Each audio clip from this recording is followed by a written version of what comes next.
Cette émission vous est présentée par 7 Days, Boyout Immobilier et par ATL.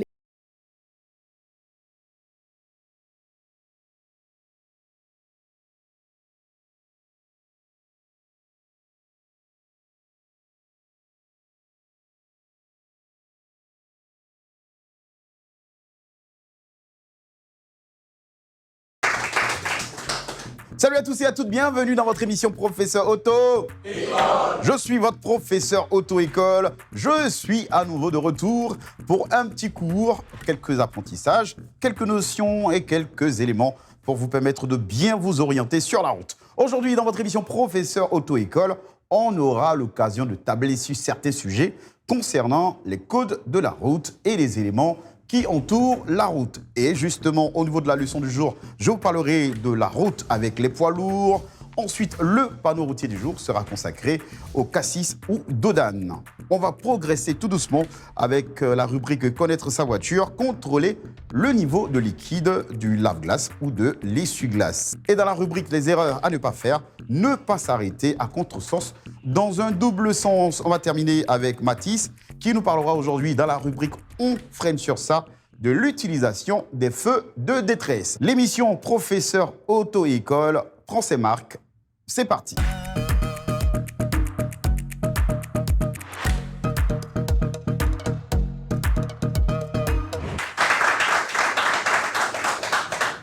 Le tout premier élément de cette émission, c'est la leçon du jour. Aujourd'hui, je vous parle bien évidemment des véhicules poids lourds. D'un poids total de 3,5 tonnes, poids total autorisé pour la charge, c'est-à-dire pour le transport des marchandises et des personnes. Ils ont la particularité d'avoir un gabarit énorme.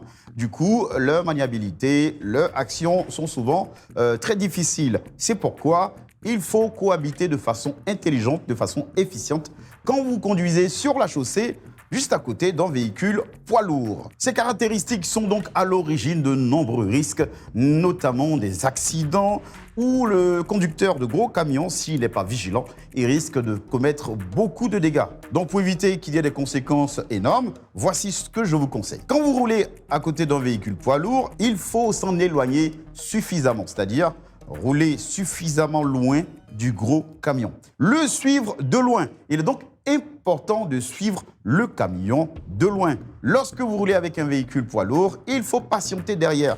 Pas besoin de faire des dépassements n'importe comment. Il faut signaler, avant de faire un dépassement, son intention au conducteur de véhicule poids lourd en utilisant soit le signal sonore ou soit votre clignotant. Car certains conducteurs de véhicules poids lourds ont cette tendance, s'ils veulent tourner par exemple à droite, à partir par la gauche avant de se rabattre sur la droite. Quand vous êtes dans la circulation avec un véhicule poids lourd, il faut signaler très tôt votre intention. Le dépasser s'il y a besoin. Alors, si vous devez dépasser ce gros camion, n'hésitez pas. Mais avant de le dépasser, comme je vous l'ai dit, il faut donner le signal pour que ce conducteur puisse vérifier ses angles morts, car les véhicules poids lourds, de gros camions, surtout de grande taille, ont du mal à gérer leurs angles morts. S'assurer à tout instant d'être vu par le conducteur. Et pour finir, il faut demeurer courtois. Un conducteur courtois, c'est un conducteur qui respecte les autres usagers de la route et surtout qui ne prend pas de risques. Voici en somme les éléments concernant les véhicules poids lourds. C'est tout pour la leçon du jour. On va tout de suite partir pour le panneau routier du jour.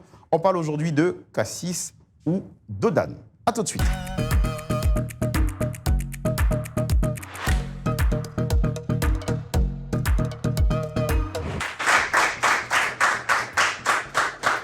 Au niveau du panneau du jour, nous allons parler du ralentisseur.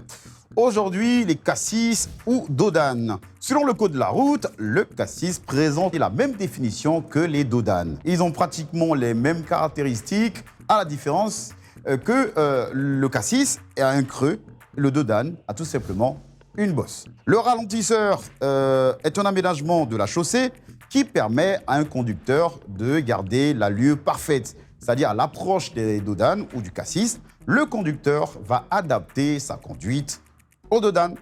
Ce qui au départ n'était pas un élément des installations routières aujourd'hui fait partie des aménagements de la route. Il est aussi important de noter que ces installations, c'est-à-dire les cassis et dodanes, sont installées généralement dans les agglomérations, c'est-à-dire dans nos cités, dans nos quartiers, car dans ces zones, la vitesse maximale est fixée à 30 km/h. C'est tout concernant les cassis et dodanes. On vous a parlé aujourd'hui de leur importance. On va basculer rapidement à la rubrique « Connaître sa voiture ». Je vous parle aujourd'hui du liquide, de l'essuie-glace ou de lave-glace tout simplement. C'est parti.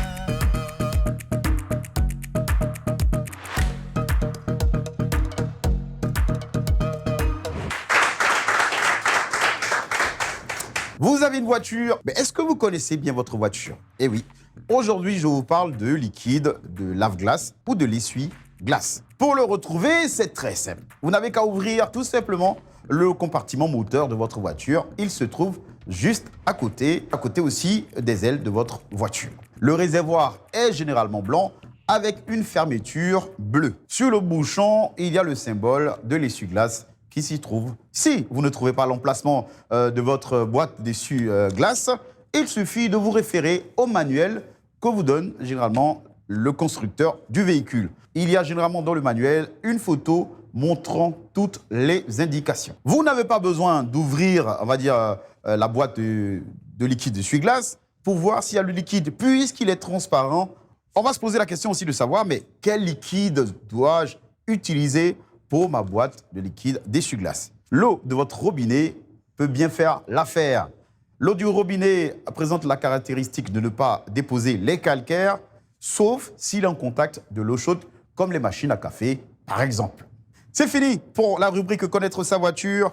Tout de suite, les erreurs à ne pas faire. Je vous parle de ne pas s'arrêter à un contresens dans une route à double sens.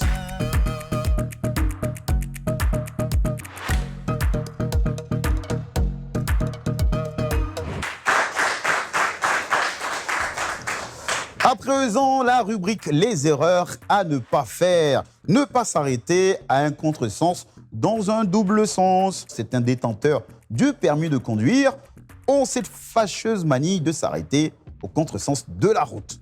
Eh oui, cher conducteur, que ce soit consciemment ou inconsciemment, votre geste peut créer bien de dangers, notamment pour les cyclistes.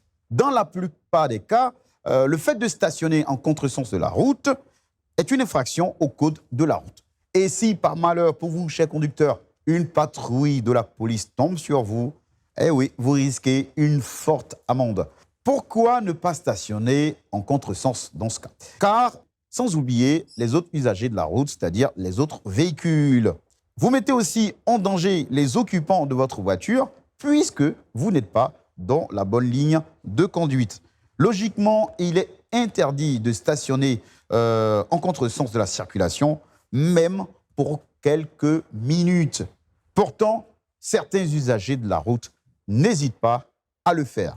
J'espère que nos conseils vous seront utiles, que vous allez désormais ne pas vous arrêter dans ce sens, c'est-à-dire le contresens de la route. C'est la rubrique à ne pas faire. On passe tout de suite à la rubrique on freine sur ça. Mathis, dans cette capsule qui arrive, nous parle de l'utilisation des feux de détresse. À tout de suite.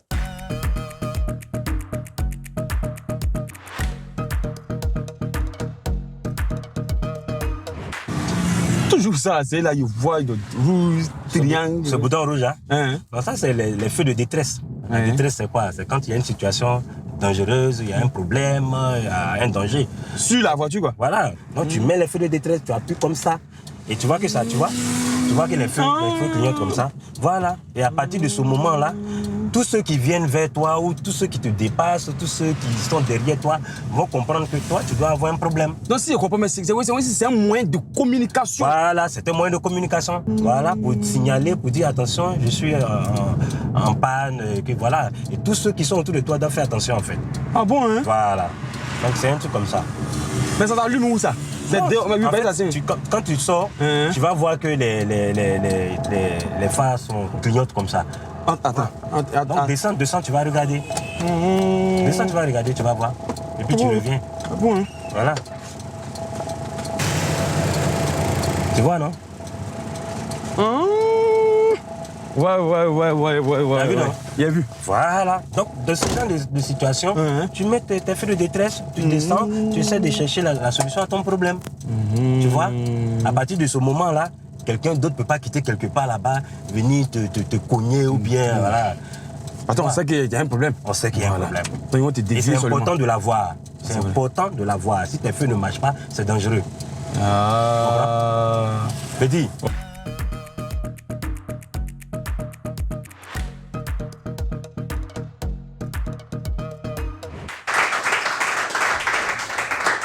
C'est tout pour votre petite session d'apprentissage avec le professeur Auto-École. J'espère que cette leçon ou ces éléments qu'on vous a communiqués aujourd'hui vous ont servi et vous seront utiles dans le futur. On a eu le plaisir aujourd'hui de parler dans la leçon du jour de la route et les poids lourds. Quant au panneau routier du jour, a été consacré à Cassis ou les Dodanes.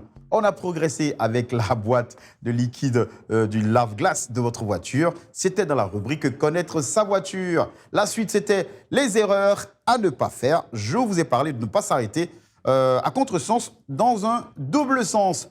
On a terminé comme d'habitude avec de l'humour, avec la capsule « On freine sur ça ». Mathis a parlé aujourd'hui des feux de détresse. Cette émission est la vôtre. N'hésitez pas à nous suivre du lundi au vendredi sur votre chaîne préférée. Je prends rendez-vous très bientôt avec vous pour d'autres notions de conduite. D'ici là, n'oubliez pas qu'avec le professeur Auto-École, désormais, je sais conduire. Merci à ce charmant public, on s'applaudit très fort. À très bientôt pour une nouvelle émission Professeur Auto-École.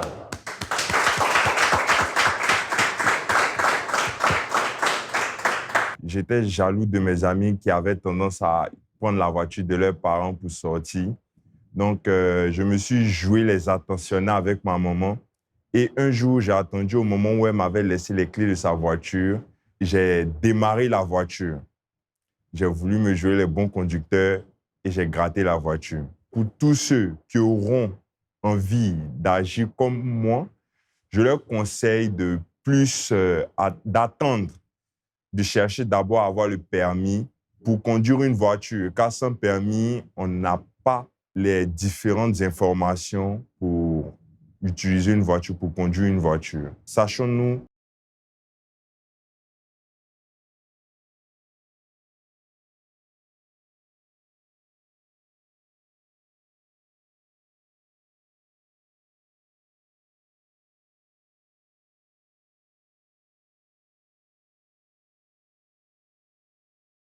Boyout Immobilier et par ATL Electronics.